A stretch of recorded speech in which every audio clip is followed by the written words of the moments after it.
Mapagpalang umaga po sa ating lahat. Purihin ang Panginoon sa kanyang kabutihan na tayo pinagkalooban na muli na pag-aralan ng kanyang mga salita.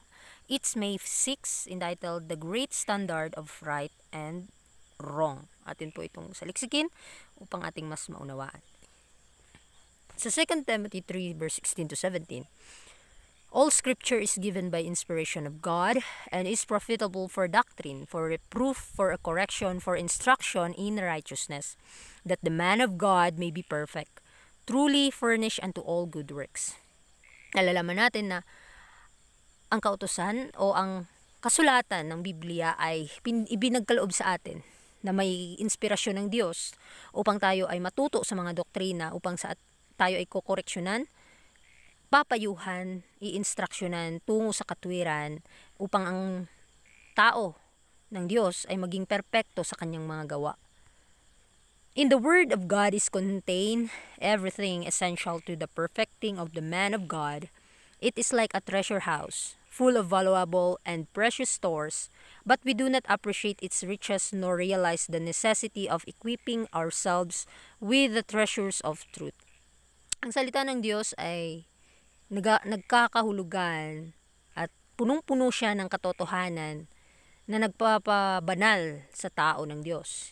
Kagaya na lang po ng kayamanan sa isang tahanan ay punong-puno ng kaningningan at napakahalaga sa paningin ng bawat tao. Hindi natin na-appreciate ang kayamanan na ating kinakailangan sa mga makalangit na bagay. Kung sa mundong ito ay bihira lang ang nakakatagpo ng treasure, earthly treasure, how much more sa heavenly treasure? Nawa ay ang katotohanan ay tumimo sa ating mga puso at gawin natin itong ginto or kayamanan na nagmumula sa langit. At ito'y magiging gabayan natin sa pang-araw-araw. We do not realize the great necessity of searching the scripture for ourselves. Many neglect the study of the Word of God in order to pursue some worldly interest or to indulge in some trifling pleasure. Hindi natin mapapagtatanto, hindi natin malalaman na kung gaano kadakila ang kinakailangan na pag-aralan ng kanyang mga salita sa ating mga sarili. Hindi natin makikita ang katotohanan sa ating mga sariling kaalaman. Bagkus maraming mga taong kinakaligtaan ang pag-aralan ng salita ng Diyos. In order na sila ay nangangapa or sila ay nagiging interesado pa sa mga bagay sa mundo na nagbibigay sa kanila ng kahiligan sa kanilang mga sariling kalayawan. Nawa ay makita natin sa ating buhay at ma-realize natin kung gaano kadakila ang mga salita ng Diyos na siyang magpapabanal sa kaluluwa. Oh, we might better put off anything of an earthly character than the investigation of the Word of God, which is able to make us wise unto life eternal, given by inspiration of God. The book of books has the highest claims to our reverent attention. Now ay maintindihan natin kung gaano kailangan na ating sanayin ang ating mga karakter dito pa lang sa lupa, kung paano iniimbestagahan natin ang salita ng Diyos at paano tayo pinapabanal nito tungo sa buhay na walang hanggan, dahil binibigyan tayo ng Panginoon ng kanyang inspirasyon para malaman natin ang kanyang kalooban at makita natin ang pinakamahalagang bagay na nagmumula sa langit. In searching for heaven-revealed truths, the Spirit of God is brought into close connection with the sincere searcher of the Scriptures. An understanding of the revealed will of God enlarge the mind, expands, elevates, and endows it with new vigor by bringing its faculties into contact with stupendous truth. Sa ating pagsasaliksik sa mga makalangit na katotohanan, ang Espiritu ng Diyos ay magbibigay sa atin ng kaunawaan na tayo konektado sa ating Panginoon. Kapag tayo ay sinsiro lamang sa pagsasaliksik ng mga kasulatan, ating mas maiintindihan ano ang kanyang pinagkaloob sa atin at mai-enlarge ang ating pag-iisip at lalawak ang ating pangunawa at mababago ang ating mga kagustuhan patungkol sa kanyang banal na kalooban at malalaman natin ang pinakadakilang katotohanan. The understanding takes the level of the things with which it becomes familiar. If all would make the Bible their study, we would see a people who were better developed, who were capable of thinking more deeply, who would manifest greater intelligence than those who have earnestly studied, apart from the Bible, the science and histories of the world.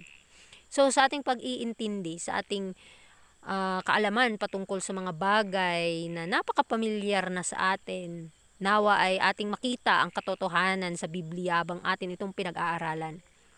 We need to see na sa ating buhay na de-develop po ang karakter ng ating Panginoon. By beholding Him, we become changed. At sa ating pag-aaral ng Kanyang mga salita, we need to think about God. We need to think about the heavenly thing who would manifest greater intelligence. Pagkalooban niya tayo ng dakilang katalinuhan na kung tayo ay may kasigasigan na nag-aaral ng Kanyang mga salita. The Bible gives the true seeker for truth an advanced mental discipline, and he comes from contemplation of divine things with his faculties enriched. Self is humble, while God and His revealed truth are exalted. So dito makikita natin na ang Biblia, kapag pinagkalooban na sa atin ang mga katotohanan, sa tunay na nagsasaliksik nito, ma-advance ang kanyang mental discipline. Marami siyang matututunan regarding sa katotohanan na pinagkaloob sa atin ng Panginoon. At ating makokontemplate ang mga banal na bagay. Nawa ay makita natin sa ating buhay ang mga bagay ng makalangit at ito'y may tumimo sa ating puso. Ito'y maghari sa ating pag-iisip. At magiging humble tayo sa harap ng Panginoon, mamatay ang ating mga sarili at ma-reveal sa ating buhay ang katotohanan. The Bible is the great standard of right and wrong, clearly defining sin and holiness. Its living principles running through our lives like threads of gold are our only safeguard in trial and temptation. So tunay nga na ang banal na kasulatan ang siyang pinakadakilang standarte ng tama at mali. Klaro na ating maintindihan, madidefine natin ang kasalanan at kabanalan. Ano ang dapat nating susundin dahil malalaman natin ang tama at mali. At ano yung buhay na prinsipyo na kailangan nating lakaran. At ito'y tumatakbo atin itong mauunawaan sa kanyang buhay, sa atin o sa buhay ni Kristo nagbibigay ng halimbawa kung tayo ay mag-aaral ng kanyang mga salita. Dahil ang kanyang mga salita ay kagaya ng ginto na ito lamang ang tangi nating gabay tungo sa buhay. At sa bawat pagsubok at tukso, ang salita lamang ng Panginoon ang siyang ating depensa sa ating buhay. Kaya sa ating pag-aaral sa umagang ito, pinapakita sa atin ng Panginoon kung papaano natin makikita o ano yung standarte natin upang malaman ang tama at mali, ang kasinungalingan at ang katotohanan, at madidefine natin ano ang katwiran ni Kristo. Makikita natin ang katotohanan. Kaya nawa hindi po tayo magsawa na pag-aralan ng kanyang mga salita. Punto por punto makikita natin ano ang kanyang kalooban. Bibigyan niya tayo ng kaunawaan patungkol dito. Ito ang magiging gabay natin sa panahon na tayo tinutokso ng kaaway. At anuman ang ating mga hinahangad sa buhay, kapag pinagkaloob na natin sa Panginoon ang lahat ng bagay na ating naangkin, siya na bahala magbigay sa atin ng karunungan. Siya na bahala na alaga sa atin, mag-care sa atin, sa ating isipan, sa ating mga gawain, sa ating mga sasabihin. Bigyan natin ng lugar sa ating mga puso ang katotohanan upang ito'y ating mas maunawaan. Muli, maraming salamat po sa inyong pakikinig at magandang umaga sa ating lahat.